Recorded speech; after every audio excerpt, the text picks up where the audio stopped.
What dark family secret were you let in once you were old enough? My parents had 2 kids before I was born. My mother drowned them in a bathtub during a psychotic episode. Somehow, despite this and a prior history of mental illness, she got released and had me a couple years later. They had another child just before I turned 2, but I never laid eyes on her. Neither of them ever fessed up, though. I only found out about their existence after an aunt died and left me her personal belongings. I found birth announcements for these other kids in her mementos. I always thought she meant for me to find them.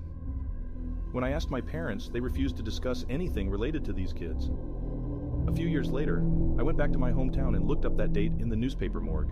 The friend who went with me was floored. I wasn't really. I'd grown up in fear for my life from her rages. I broke off contact with them as soon as I could. Not just because of this, though it didn't help. I had a slew of my own traumas growing up. It was a huge mistake to let them try to raise another child.